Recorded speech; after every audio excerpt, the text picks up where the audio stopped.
Buenas noches a todos los participantes de esta nueva videoconferencia, ahora iniciando el módulo 4. Tenemos las 7 de la noche con 8 minutos. Agradecemos y damos la bienvenida al doctor Sotillo por nuevamente estar presente en una videoconferencia. Vamos a hacer una breve presentación del doctor. Su nombre es Aquiles Ricardo Sotillo Antesana. Él es abogado, máster en Derecho Constitucional y Procedimientos Constitucionales. Es doctorante en Derecho Constitucional y Administrativo, con conocimientos en Derecho Internacional y en Defensa Jurisdiccional de los Derechos Humanos. Docente universitario de pre y posgrado en Bolivia. Tiene experiencia en planificación, ejecución y evaluación de proyectos sociales y políticas públicas con personas con discapacidad, adultas y adultos mayores, jóvenes privados de libertad, mujeres privadas de libertad, jóvenes de unidades educativas públicas, bajo un enfoque de derechos de género e interculturalidad, experiencia de trabajo en universidades e instituciones gubernamentales, no gubernamentales y organizaciones sociales de base. Tiene también experiencia de trabajo en red y voluntariado, trabajo en facilitación de talleres y espacios de aprendizaje sobre derecho constitucional, derechos humanos, prevención de violencia por cuestión de género, planes de vida, autoconocimiento, identidad juvenil, sexualidad, participación ciudadana y control social. Asimismo, realizó un trabajo en proyección normativa e intelectual sobre el ejercicio pleno de los derechos humanos. Es activista comprometido por el ejercicio pleno de los derechos humanos y el desarrollo integral de personas en situación de vulnerabilidad. Le damos la bienvenida, doctor, nuevamente agradecidos por compartir nuevamente parte de su conocimiento en esta videoconferencia. Voy a poner en pantalla las diapositivas para que podamos iniciar.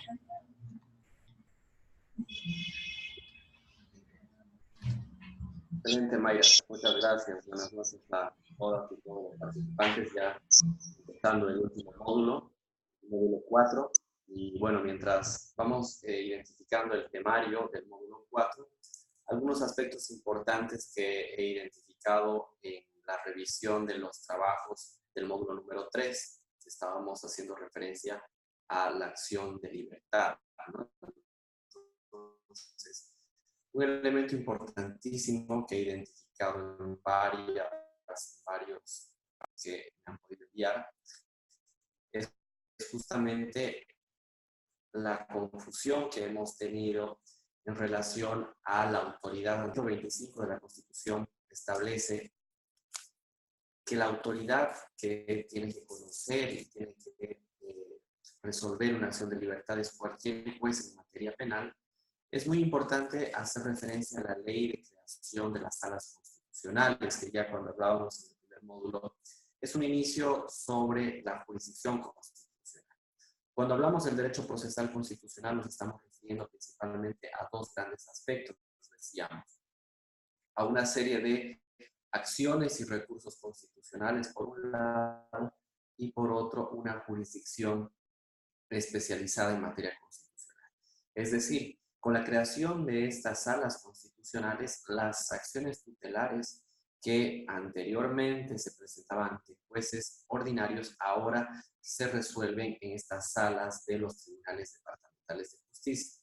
Entonces, en un gran número de trabajos todavía estamos tropezando con ese tema, ¿no? De que ponemos al juez penal o al juez de partido, etcétera. Elementos que obviamente ya están desfasados, ¿no? Entonces, una recomendación muy importante para que no tengamos el mismo error en la tarea, en el trabajo que van a desarrollar ustedes para este módulo, ¿no? Entonces, hay que prever eso, ¿no? Muy importante que el tema de las salas constitucionales de los tribunales departamentales de justicia. Dicho esto, ya empezamos a revisar un poco el temario de este módulo número 4, que es un módulo muy interesante porque vamos a hablar del amparo constitucional y del resto de las acciones tutelares, que las hemos condensado justamente en un solo módulo, tomando en cuenta lo que les mencionaba yo a inicios de este curso, ¿no? El tema de la carga procesal, que es más importante y es más relevante en la acción de libertad y la acción de amparo, ¿no? Entonces vamos a ver brevemente también la acción de protección a la privacidad, la acción de cumplimiento y la acción común. En ese sentido, como ya vamos avanzando en las diapositivas, vamos a identificar en este tema número 1 a la acción de amparo constitucional. Y ahí ustedes tienen en la diapositiva que están observando un pequeño esquema sobre justamente elementos importantísimos que hacen referencia a la lectura de la Constitución, pero también del Código Procesal Constitucional.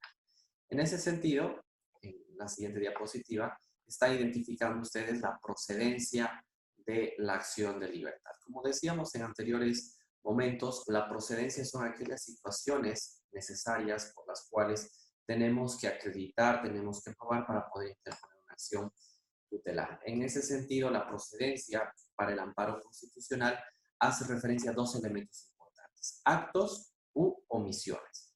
Entonces, hay una suerte de nexo causal que podemos identificar de la lectura de la Constitución y del Código entre estos actos u omisiones, y esos actos u omisiones, de aquí viene el nexo causal, tienen que generar una restricción, una supresión o una amenaza hacia los derechos fundamentales. Es decir, tiene que haber una causa y un efecto entre la comisión de este acto, la comisión de esta omisión y la vulneración de alguno de los derechos que va a tutelar justamente la acción de amparo constitucional. Vean ustedes que en este elemento de procedencia es muy interesante que también, al igual que en la acción de libertad, se prevé que se pueda presentar cuando incluso todavía no ha habido una vulneración fáctica, ¿no? Entonces ahí también tenemos en la acción de amparo la posibilidad de presentar esta acción ante las amenazas que podemos tener contra nuestros derechos. ¿Qué derechos tutela la acción de amparo constitucional?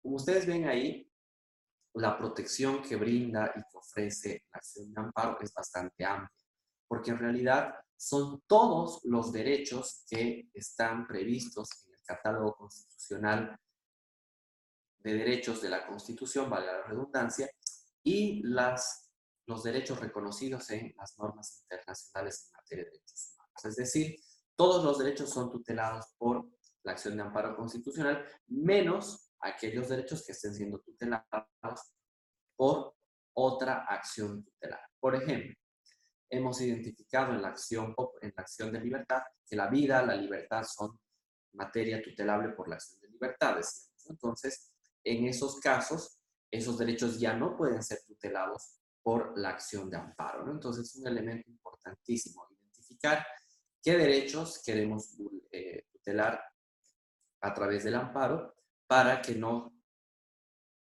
caigamos en una causal de improcedencia. Como veremos más adelante, en la acción de amparo opera la improcedencia de la acción en algunos casos cuando, por ejemplo, una de las causales es la posibilidad de otro tipo de acción, ¿no? Como la acción de libertad, la acción popular, entre otras, ¿no? Entonces, es un elemento importante. Ahí hemos identificado también la autoridad que resuelve, y ese es un elemento ya anterior, que eran las salas civiles o sociales de los tribunales departamentales de justicia. Pero ahora, como bien sabemos, van a ser las salas constitucionales de los tribunales departamentales de justicia, ¿no? Un elemento importantísimo. Otro elemento central en relación a la configuración procesal de la acción de amparo va a ser la legitimación activa. Y aquí encontramos una diferencia sustancial entre la acción de libertad y la acción de amparo. Al igual que en la acción de libertad, la acción de amparo puede ser presentada por la persona que está siendo víctima de las vulneraciones a sus derechos. Eso está bastante claro. La diferencia radica en que también se pueden presentar terceras personas siempre y cuando cuenten con un poder, es decir, con un contrato de mandato que sea suficiente para la interposición y para la tramitación de la acción de amparo. Sin este poder suficiente, este tercero, que puede ser un familiar, un amigo, entre otras personas, no va a poder justamente tramitar el amparo porque va a carecer de peso. Es un elemento, decíamos, que hay que tener muy en cuenta para interponer las acciones de amparo. La legitimación pasiva, al igual que la acción de libertad, también puede ser contra cualquier persona. No necesariamente tiene que ser un servidor público, sino también puede ser un particular. En las reglas específicas de la acción de amparo, tanto doctrinal como legalmente, vamos a tener dos principios que van a marcar mucho la línea de desarrollo de la acción de amparo. El primero es el principio de subsidiariedad y el otro es el principio de inmediatez. En relación al principio de subsidiariedad, que está regulado y explicado muy bien en el Código Procesal Constitucional, debemos afirmar que este principio exige a la parte accionante, es decir, a la persona que está presentando la acción, en demostrar que se han agotado todas las vías necesarias antes de llegar al amparo.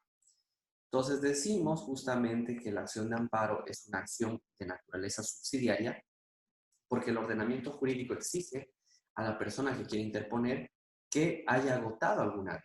Es decir, tiene que haber agotado ya sea una vía administrativa o una vía judicial y probar que no ha podido tener justamente la tutela de sus derechos en ese ámbito para que ya recién se pueda interponer la acción de amparo constitucional. Entonces, la subsidiariedad es muy importante, que también hace referencia a las causales de improcedencia, cuando obviamente no se prueba, no se acredita que hemos agotado al menos alguna vía, decíamos, judicial o administrativa para tutelar los derechos. Entonces, es un elemento importantísimo y es una gran diferencia que tenemos con la acción de libertad.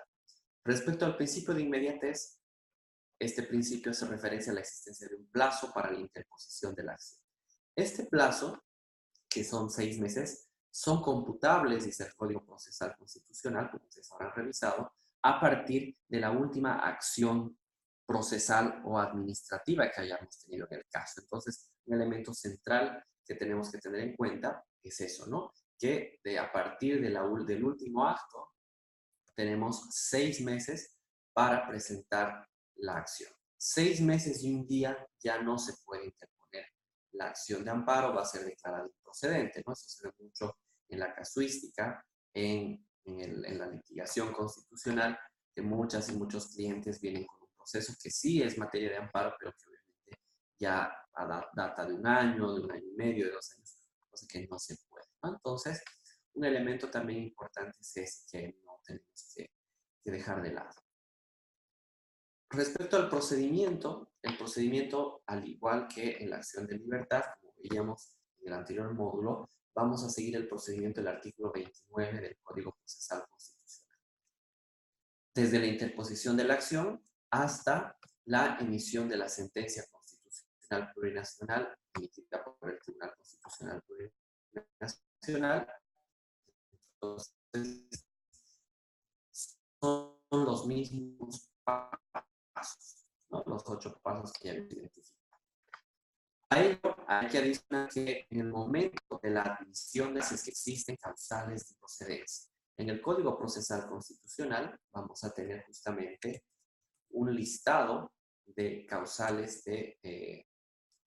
decíamos, de improcedencia, donde el juez de garantías en la admisión verifica si es que justamente no ha habido alguna causal, decíamos, de improcedencia. Porque de lo contrario, si se verifica este tema, obviamente va a ser una causal de improcedencia.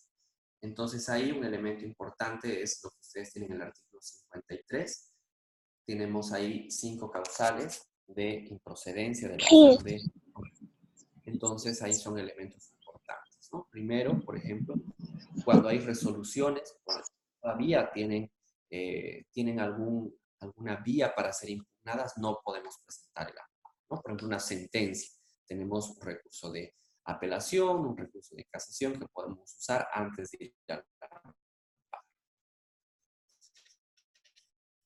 También otro elemento importante en el artículo 50 del Código son los datos consentidos libre y expresamente cuando hayan cesado los efectos del daño de libertad. En la acción de libertad decíamos que se va a tramitar directamente la audiencia y la resolución pese a que haya cesado la vulneración. En cambio, en la acción de amparo, necesariamente ya no va a ser procedente nuestra acción si es que se prueba que ya el efecto o el daño ha sido cesado. Otro elemento importante también que hace al principio de subsidiariedad es el numeral 3, cuando las resoluciones pueden ser modificadas o suprimidas por cualquier otro recurso, ¿no? También,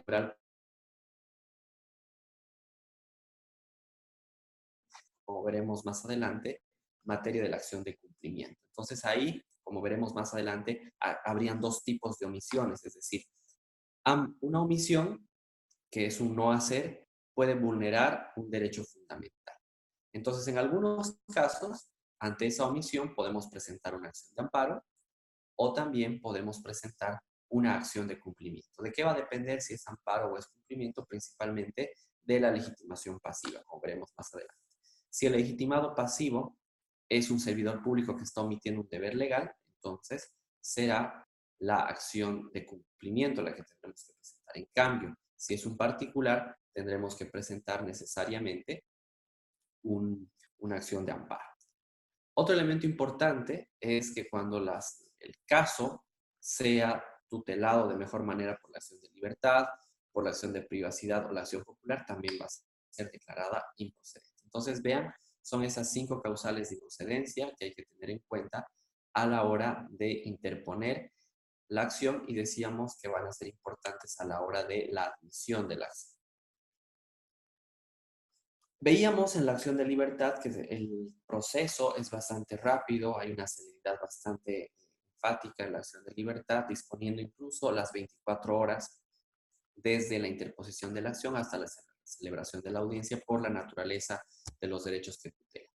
En los casos, en este caso, el procedimiento en el Código Procesal Constitucional establece que deben pasar, obviamente esto en un deber ser, a veces no sucede generalmente, 48 horas desde la interposición de la acción hasta la celebración de la audiencia. Entonces, ese es un elemento también que hay que tener en cuenta para hacer el seguimiento al procedimiento constitucional. Y la resolución, al igual que la acción de libertad, puede conceder o denegar la tutela solicitada. Ahí es un elemento importante que tenemos que tener muy en cuenta lo del artículo 33, la relación entre lo que estamos solicitando, los derechos vulnerados, que eso ya lo hemos conversado con ustedes, y también la resolución del Tribunal de Garantías, en este caso de la Sala Constitucional, también puede determinar tipos de responsabilidad, tanto civil o de responsabilidad penal. Entonces, eso también es un elemento muy importante que da paso a otros procesos, ¿no? Un proceso civil, un proceso penal, a partir de esta sentencia de la acción de libertad. Ya continuando con nuestras diapositivas, habíamos colocado algunas sentencias muy importantes que conforme el instituto jurídico del estándar más alto de protección previsto en la sentencia 2233 quebrado 2013, que les recomendaba que puedan buscar, que puedan revisar, hemos identificado un par de sentencias que son muy importantes en relación a la configuración y a los requisitos de la acción de amparo. Para analizar la naturaleza jurídica del amparo constitucional, cuáles son sus alcances y cuál, por supuesto, principalmente es el tratamiento del principio de subsidiariedad, la sentencia 1109 quebrado 2013 es muy importante, porque nos va a hablar de la naturaleza, decíamos, de la acción de amparo, identificando y explicando los dos grandes principios que van a regular a esta acción, que es el principio de subsidiariedad y el principio de inmediatez. La sentencia 0076, quebrado 2012, es muy importante porque va a explicar la legitimación pasiva, haciendo referencia también que el amparo procede, como ya habíamos dicho, contra particulares, entonces hace una serie de explicaciones y sus reglas muy importantes para identificar y para notificar principalmente al accionado. El principio de inmediatez está muy bien explicado en la sentencia 0040-2012, que habla sobre el plazo de estos 6 meses para interponer la acción. Entonces ahí tienen ustedes una sentencia también muy importante. Continuando con las sentencias, tenemos la sentencia 0870, quebrado 2013, que nos va a hablar y va a hacer referencia a todo este aspecto de la subsidiariedad. Y es una sentencia muy importante porque hace una explicación bastante extensa, bastante bien elaborada sobre el artículo 53 del Código Procesal Constitucional, que es, perdón, hace una explicación del artículo 54 que hace referencia al principio de subsidiariedad, ¿no? Entonces, para tener una explicación mucho más precisa del artículo 54, es muy importante revisar esta sentencia.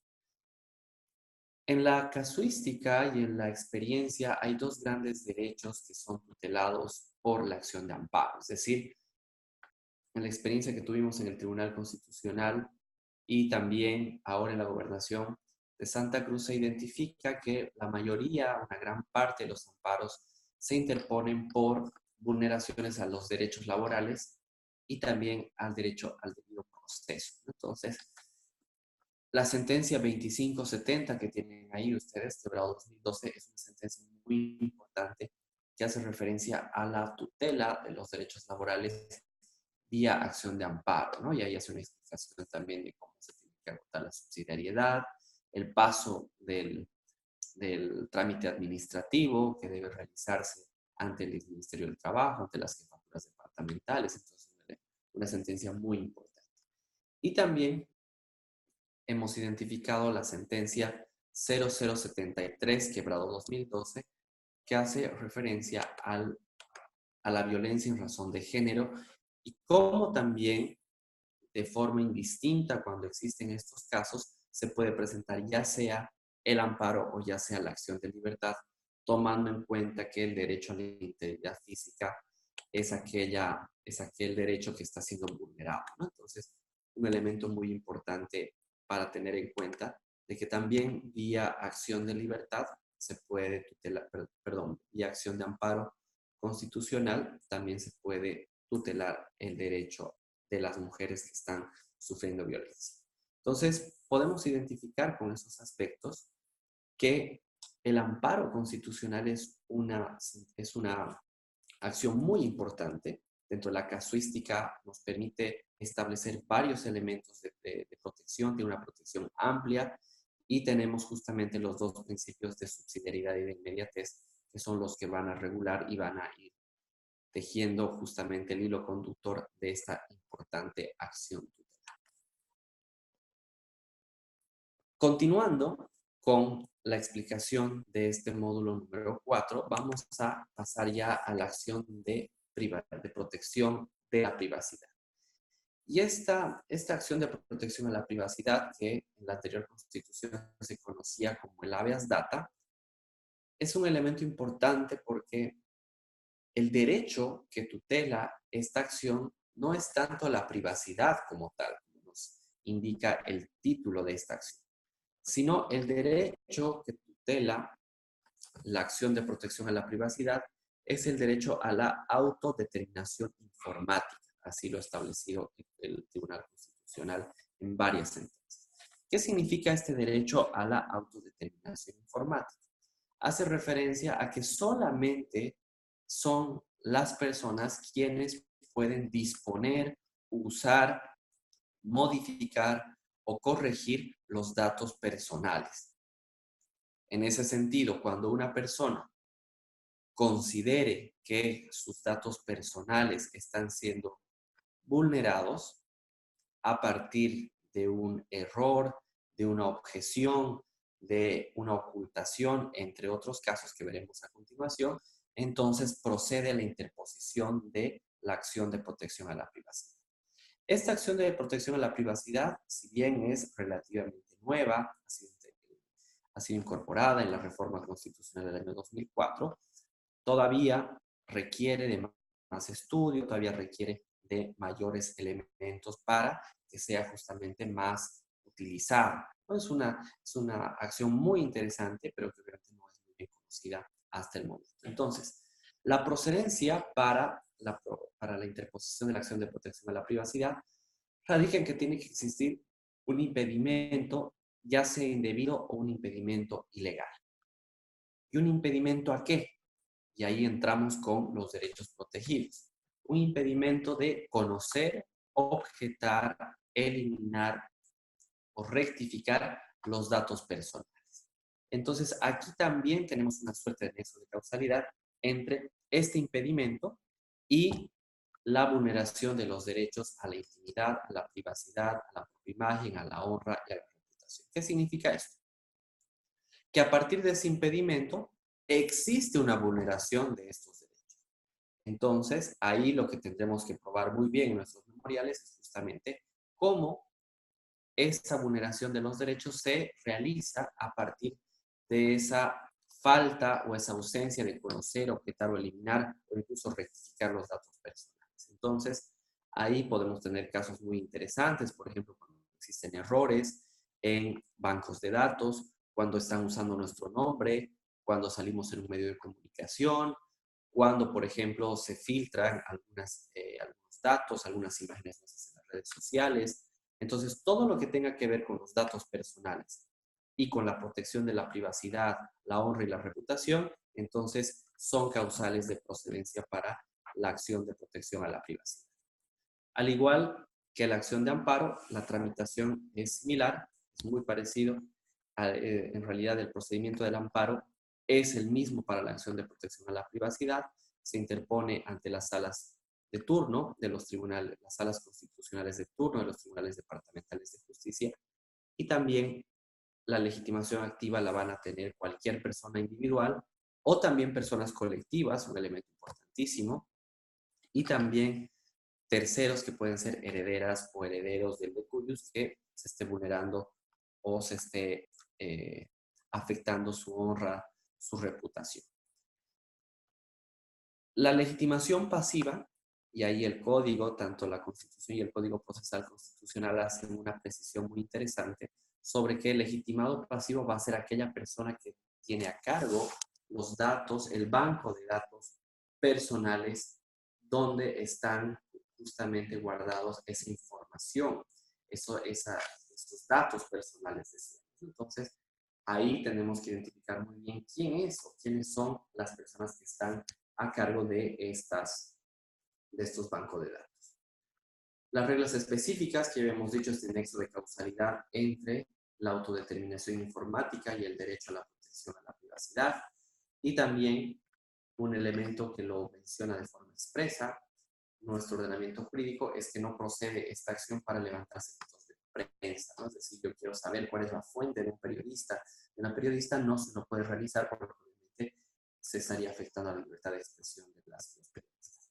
El procedimiento es exactamente igual a la acción de amparo y la resolución puede conceder o puede negar la tutela solicitando o determinando justamente que se dé a conocer un dato personal, que se pueda modificar un dato personal, que se pueda eliminar también uno de los datos o en su caso se pueda también corregir, ¿no? Entonces, los mismos verbos rectores que identificamos en los derechos protegidos también van a ser aquellos que nos vayan a determinar si se concede o se niega la tutela. Y al igual que la acción de libertad y la acción de amparo, en la resolución se puede determinar los indicios de responsabilidad civil o indicios de responsabilidad penal que así fue. Otra acción que ya ha sido incorporada a partir de la Constitución vigente del año 2009 es la acción de cumplimiento. Y la acción de cumplimiento, como ven ustedes ahí en la diapositiva, es decíamos, una acción tutelar nueva, porque ha sido creada por nuestro actual ordenamiento constitucional vigente, y el fundamento y la naturaleza jurídica de esta acción radica en el artículo 8 de la Constitución, es decir, en un principio ético-moral que está previsto en el parágrafo primero del artículo 8 de la Constitución. ¿Qué quiere decir esto? En el debate y en el desarrollo de la Asamblea Constituyente, también la participación de muchas personas a partir de los diferentes elementos y espacios de participación que dio la Asamblea Constituyente, muchas personas se quejaban del no cumplimiento de los plazos de la administración pública, del no cumplimiento de justamente los principios de celeridad, de calidad, de idoneidad de la administración pública. Entonces, al establecer como un principio ético-moral en la materia, el no seas flojo, se estableció que también este principio debería estar impregnado en el servicio público, en la administración pública. Entonces, Se ha identificado que en algunos casos, cuando los servidores y las servidoras públicas no cumplen con su trabajo, pueden llegar a vulnerar derechos fundamentales. Y ahí, como remedio de esa situación, aparece la acción de cumplimiento. Por eso, ustedes identifican en la diapositiva, que ahora verán, que la procedencia de la acción de cumplimiento es el incumplimiento de un mandato, sea constitucional o sea legal. Entonces, este incumplimiento de la Constitución o de la ley genera una vulneración de derechos. Por eso la acción de cumplimiento está inserta dentro de las acciones de carácter tutelar, porque obviamente este incumplimiento no va a ser hasta protegido, es decir, no existe un derecho específico que vaya a tutelar la acción de cumplimiento, como la vida o en la acción de libertad o el derecho a la salud, en el caso del amparo. En la acción de cumplimiento, lo que se protege es un principio, que es el principio de la maquella, presente en el artículo 8, parágrafo primero. Entonces, la finalidad o el derecho, si se puede decir, que está persiguiendo esta acción, es garantizar la ejecución de la norma omitida y también operativizar, materializar los principios de la administración pública presentes y descritos en el artículo 232 de la Constitución, como pueden ser el compromiso, la competencia, la eficiencia, la calidad, la responsabilidad, los resultados, ¿no? Entonces, un elemento muy importante que es un remedio jurídico contra el vuelva hacia mañana, cuando un servidor público no cumple con los plazos, y ustedes sabrán mucho mejor que yo de todas estas dilaciones, estos incumplimientos que tiene la administración pública, pues ahora tenemos un remedio constitucional que es la acción de cumplimiento, que al ser también una situación muy novedosa, una acción muy novedosa, también no está siendo muy solicitada en la casuística, pero no deja de ser muy importante. Entonces, al igual que la acción de amparo, puede interponer cualquier persona y un tercero también, pero con poder. Y el elemento central acá en la tramitación es la legitimación pasiva, es decir, solamente los y las servidoras públicas pueden ser la parte accionada. Porque si hay una omisión, decíamos, que es hecha por un particular, eso va a ser causal del amparo. Entonces, es un elemento que hay que tener muy en cuenta. El procedimiento, al igual que la acción de protección a la privacidad, es el mismo que para la acción de cumplimiento. ¿Qué significa esto? Que también opera el principio de subsidiariedad. ¿Por qué? Porque nos van a exigir, y el procedimiento nos exige, que tengamos una solicitud previa a la autoridad que está omitiendo ese deber legal para recién poder acudir ante la jurisdicción constitucional, ¿no? Entonces, un elemento muy importante que hay que tener en cuenta. Es decir, que tiene que haber la reclamación documentada de esa omisión que está realizando el servidor público, ¿no? A través de una carta, una nota. De lo contrario, también en esta acción tenemos causales de improcedencia, se declarará improcedente, ¿no? Ustedes ahí tienen el artículo 66 del Código Procesal Constitucional, las causales de improcedencia, donde está ahí justamente claramente en el numeral 2 que tenemos que agotar la subsidiariedad antes de ir a la acción de cumplimiento. Al igual que las otras acciones, la resolución que vaya a emitir la jueza o el juez, en este caso los vocales de las salas constitucionales, puede conceder o denegar la solicitud, determinando también responsabilidad civil o penal contra los servidores públicos, contra las servidoras públicas que hayan omitido un deber y a partir de esta omisión hayan vulnerado un derecho fundamental. Y ya por último, hablando de la acción popular significa un avance muy importante en relación a la tutela de los derechos. Tradicionalmente, siempre hemos pensado, y la doctrina clásica de los derechos humanos nos ha enseñado que solamente son las personas quienes tienen derechos fundamentales, ¿no? Es decir, las personas como seres y como entes individuales.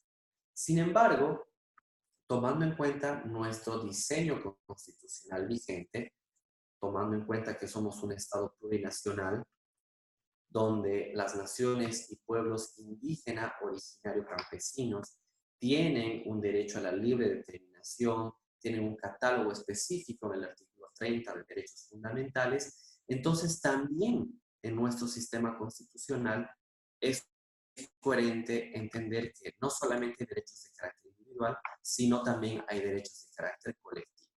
Entonces, en un derecho individual, que pueden ser los clásicos derechos civiles, por ejemplo, el derecho subjetivo. ¿Por qué? Porque va a haber un interés directo y particular del titular de ese derecho. ¿Quién le interesa la libertad de religión? Va a ser solamente esa persona, porque tiene, como decíamos, un interés directo y particular sobre ese derecho. En cambio, en los derechos colectivos requiere un entendimiento completamente diferente de estos derechos, porque van a ser derechos, prerrogativas, atribuciones que no le pertenecen a nadie en específico, sino más bien tienen una titularidad, un interés de carácter colectivo y que vienen justamente a tutelar bienes y derechos de naturaleza colectiva. Y ahí, por ejemplo, tenemos como gran ejemplo el catálogo constitucional del artículo 30, parágrafo segundo, donde hace un listado de qué derechos colectivos. Por ejemplo, el derecho colectivo a la consulta previa que tienen los pueblos y naciones indígenas y campesinos no le pertenece a alguien en específico, le pertenece a ese pueblo indígena que tiene el derecho a ser consultado cuando el Estado o una empresa quiera explotar o quiera usar su territorio. Entonces, estos derechos colectivos, dentro de también la nomenclatura y alguna bibliografía, también son entendidos como derechos transindividuales o derechos supraindividuales, ¿no? Entonces, también cuando ustedes revisan unos libros, hacen referencia a lo mismo, ¿no? A prerrogativas de incidencia y de carácter colectivo. En ese sentido, ya ahí vemos en la siguiente diapositiva que la acción tutelar que protege los derechos de naturaleza colectiva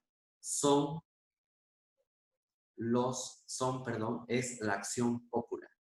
Entonces, la procedencia para la acción popular va a ser muy similar a la procedencia de la acción de amparo constitucional, pero en este caso, toda la tramitación de la acción popular va a ser muy similar a la acción de libertad. ¿Qué quiero decir con esto? La estructura de la procedencia y del contenido es muy similar a la acción de libertad. ¿Por qué? Porque vamos a ver que aquí también opera el principio de no formalismo, el principio pro actione, el principio pro persona. En ese sentido, la procedencia vamos a identificar que podemos interponer una acción popular cuando existe un acto o una omisión que violen o amenacen violar con derechos e intereses colectivos. Entonces, también la acción popular, vean ustedes, opera contra las amenazas. No es necesario que tenga que presentar una vulneración fáctica de un derecho colectivo, sino basta también con aquellas amenazas que estén, valga la redundancia, amenazando un derecho. ¿Cuáles son esos derechos protegidos? Vamos a identificar dos grupos de derechos. Los derechos colectivos propiamente dichos y los derechos colectivos difusos. Es decir, los derechos colectivos propiamente dichos en nuestro sistema constitucional solamente son prerrogativa de las naciones y pueblos indígenas originarios campesinos. Dicho en otras palabras, ¿dónde podemos encontrar los derechos colectivos propiamente dichos? En el artículo 30, parágrafo segundo, donde tenemos un catálogo constitucional de los derechos colectivos de las naciones y pueblos indígenas. Ahora, ¿qué sucede con las personas que no son indígenas? También tienen derechos colectivos, pero esos derechos colectivos son de naturaleza difusa. Y el listado de los derechos difusos lo tenemos en el artículo 135 de la Constitución, que hemos identificado como por ejemplo el patrimonio, el espacio público, la seguridad, la salud pública, el medio ambiente. Vean que son derechos que, por ejemplo, el medio ambiente no le pertenece a alguien específico, sino nos pertenece a todas y a todos los que vivimos en un determinado espacio. Entonces, vean que ahí tenemos que tener en cuenta muy bien esa diferenciación entre los derechos colectivos y los derechos difusos. Tanto los derechos difusos como los derechos colectivos son protegidos y son tutelados por la acción popular. La legitimación activa también lo puede realizar cualquier persona a título individual o a título colectivo. Es decir, cualquier persona puede presentar una acción popular y no tiene que tener necesariamente una representación legal o que esté hablando a nombre de un colectivo social, sino basta con ese interés individual. Y también no hay la necesidad de poder en este tipo de acciones populares. La legitimación pasiva no solamente puede ser el Estado, sino también pueden ser particulares, ¿no? Me imagino, como ha sucedido en muchos países, también en el nuestro, donde, por ejemplo, empresas pueden vulnerar el derecho al medio ambiente, al espacio público, un derecho de los pueblos indígenas, entonces también pueden ser y se pueden constituir en calidad de accionarios. El procedimiento se va a mantener conforme el artículo 29 del Código Procesal Constitucional y la resolución que se va a solicitar es la anulación de todo acto o el cumplimiento de un deber omitido y también se puede establecer los indicios de responsabilidad civil o penal. Esta acción popular es una acción, como les decía, muy novedosa, muy interesante, que se está trabajando mucho porque conforme la característica de interdependencia de los derechos humanos presentes en el artículo 13, parágrafo primero, se puede tutelar vía acción popular otros derechos de similar naturaleza, como señala la Constitución. Entonces, nos abre esta acción popular a un elemento muy importante de nuevos derechos que van a ser tutelados desde la acción popular. Entonces, es una acción que lo están presentando muchos pueblos, muchas naciones y pueblos indígenas, o también colectivos, el tema de salud, etcétera. Entonces, es un elemento muy importante. Y para finalizar, hemos identificado siempre, en coherencia con nuestra teoría del estándar más alto de protección, presente en la sentencia 2233/2013, ven ustedes ahí en la siguiente diapositiva, 3 sentencias muy importantes, obviamente hay mucho más, pero he identificado estas 3 como un inicio para adentrarnos en el análisis de la acción popular, para identificar los aspectos más relevantes de esta acción. La sentencia 322/2013 hace una explicación muy interesante sobre lo que ya les decía, esta diferenciación entre los derechos de naturaleza colectiva y los derechos de naturaleza difusa, ¿no? Y cómo ambos, tanto los derechos colectivos propiamente dichos y los derechos difusos, son tutelados por la acción popular. La sentencia 1018/2010-R hace una explicación también muy importante de esta nueva acción tutelar, estableciendo cuál es su naturaleza jurídica y haciendo énfasis que es un proceso constitucional autónomo. Y la sentencia 645, que considero que es la más completa sobre la acción popular, habla también sobre esa naturaleza jurídica, estableciendo cuáles son los presupuestos, haciendo una explicación también de las causales de procedencia, el principio de informalismo, que no se tiene que pedir mayores requisitos a los accionantes, porque por ejemplo pueden ser indígenas o grupos vulnerables, también la aplicación del principio pro actione, por el cual se hace una flexibilización procesal de estos requisitos. Entonces, es una sentencia muy, muy completa y muy interesante. Entonces, vean ustedes, estimadas, estimados colegas, que las acciones constitucionales son varias, son muy diversas y todas tienen un mismo fin, que es justamente la protección de los derechos fundamentales. Entonces, cuando nosotros en nuestra práctica profesional, cuando nosotras en el desarrollo profesional estemos ante un caso de vulneración de derechos fundamentales, tenemos, vean, 5 acciones por las cuales podamos interponer una acción tutelar. Entonces, como la jurisdicción constitucional es muy novedosa, tomando en cuenta que recién desde este año se han creado las salas constitucionales, obviamente este es un camino muy largo y muy interesante para construir, se necesita más jurisprudencia, más causas, entonces yo los aliento, yo las aliento cada uno y cada uno de ustedes a que interpongan acciones, ¿no? Entonces, a veces siempre en la casuística y en el desarrollo profesional tenemos a veces la duda entre presentar y no presentar. Y yo siempre sugiero que presentemos las acciones constitucionales porque obviamente lo que estamos solicitando es la tutela de los derechos, ¿no? Entonces, siempre es muy importante activar la vía constitucional, que es una vía, como ustedes han visto, una vía bastante rápida, con una celeridad muy importante, que no existe en otras áreas del derecho, ¿no? Entonces, ya con estas palabras podemos un poquito cerrar esta participación, estando y quedando muy atento a las consultas que ustedes puedan tener sobre el amparo y las otras acciones que hemos visto en esta noche.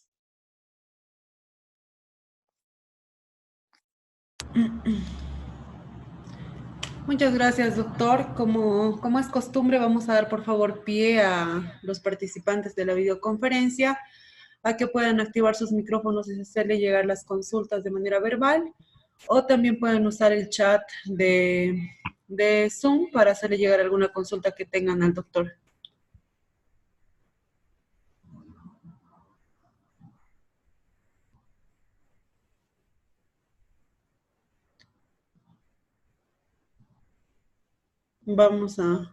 Me parece que la señorita Cintia tiene alguna consulta.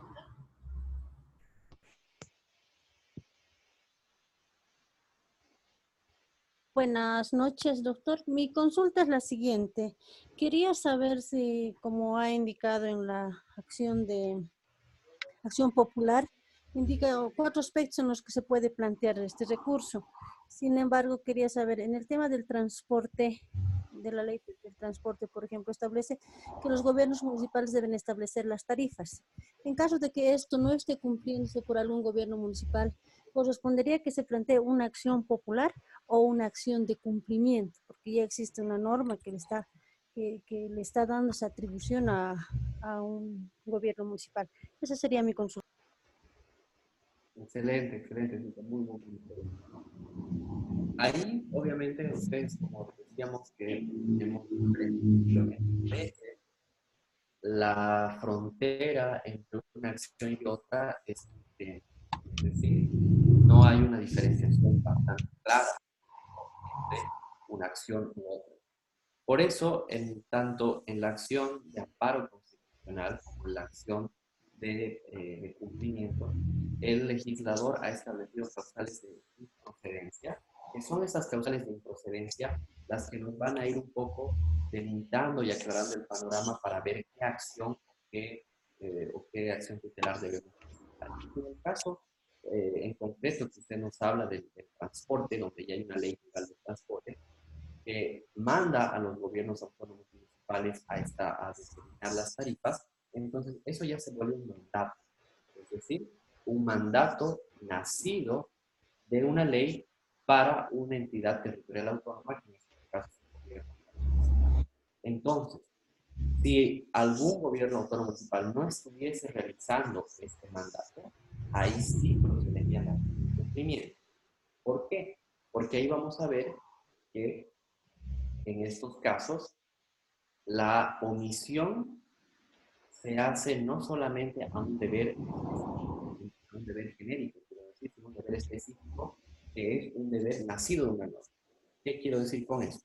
Que para presentar la acción de cumplimiento, la norma tiene que ser clara en el deber específico que le está haciendo al Estado o al sector. En este caso está muy claro, porque la Ley General de Transporte establece esto, ¿no? Que los municipales poner las tarifas. Si no colocan, si no hacen esa política pública, ya sea mediante un decreto o una ley municipal, cualquier persona podría presentar una acción en contra de esos sectores. En este caso, el transporte no es un derecho dentro del artículo 30 segundo, es decir, un derecho específicamente de producción. Entonces sería una suerte de derecho de carácter difuso.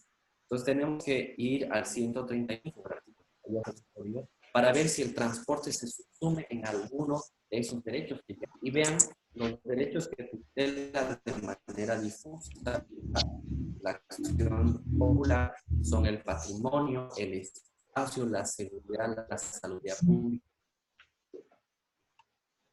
Doctor, no sé si me escucha, se está entrecortando mucho la comunicación. Sí, ahora sí me escuchan, ¿no? Ahora sí está perfecto.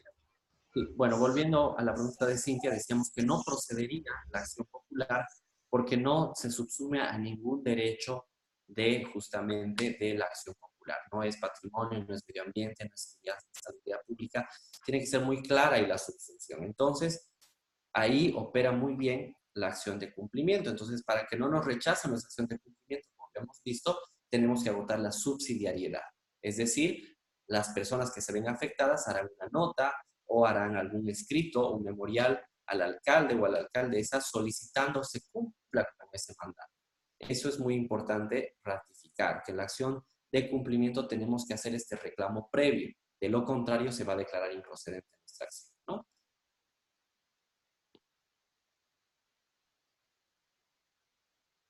¿Qué?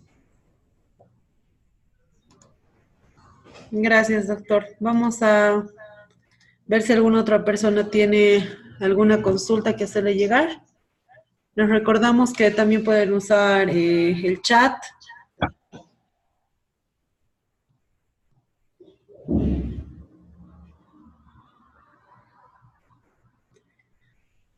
Aprovechando, doctor, que dentro de la videoconferencia al inicio había hablado un poco acerca de la tarea que tienen que presentar. Mientras aguardamos, no sé si nos puede explicar un poco para que todos puedan realizar su trabajo de la manera que usted espera. Así es, Mayra. Al inicio señalábamos que las acciones de libertad que he ido revisando del anterior módulo están muy bien elaboradas, centros muy importantes, también decíamos, sin embargo, en la gran mayoría de los casos estamos empezando con la autoridad ante quien estamos interponiendo. Si bien en la acción de libertad el artículo 125 prevé que se presente ante un juez en materia penal, actualmente la creación de las salas penales, entonces es muy importante eso. Estas 5 acciones de carácter tutelar que estamos viendo en este curso, todas esas acciones van ante la sala de turno constitucional de los tribunales departamentales de justicia. Yo sé que obviamente es una cultura jurídica que la vamos a ir adquiriendo, la vamos a ir practicando, por eso es muy importante. No olvidemos que ya sea un amparo, una acción de libertad, va directamente en inicio ante las salas de turno de los tribunales departamentales.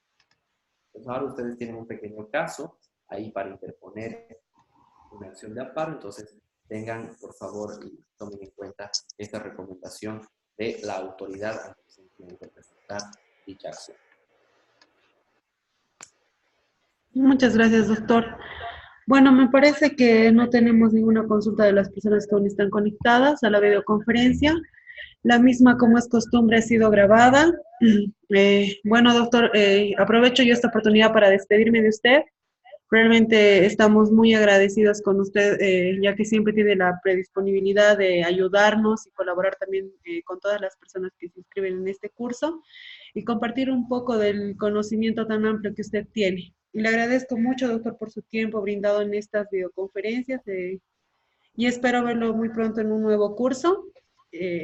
Muchas gracias, doctor. Gracias, Mayra, y bueno, yo soy el agradecido tanto con ustedes como a todos los colegas que han sacado tiempo, han sacado también dinero para este curso y animarlas porque obviamente el área del derecho constitucional es un área muy interesante, muy importante que requiere de un desarrollo, un análisis, una investigación muy amplia, ¿no? Yo me dedico a esto, tanto me dediqué en La Paz, ahora tengo funciones en la Gobernación de Santa Cruz en relación a estos temas, entonces es un tema muy apasionante, hay mucho trabajo por realizar, entonces este curso que sea el inicio para siguientes diplomados, maestrías, etcétera, que ustedes puedan realizar, ¿no? No hay mucha gente que se dedique al derecho procesal constitucional, entonces vuelvo a repetir, las animo y los animo para que puedan estar pendientes de todos los cursos que se tienen al respecto para que se sigan formando. Y también cualquier duda, cualquier consulta, y a través de Mayra ustedes tienen mi correo y la plataforma, así que con todo gusto estamos atentos a cualquier pregunta que vayan a tener. Muchas gracias y buenas noches. Muchas gracias, doctor. Aprovechamos también de recordarles a los participantes que pueden usar la herramienta Foros para hacerle llegar las consultas que deseen al doctor. Él, como nos acaba de decir, está más que predispuesto para poder responder todas las dudas que nos puedan ir surgiendo en estos días. Les agradezco nuevamente a todos su participación. Muchas gracias, doctor, y tengan todos buenas noches.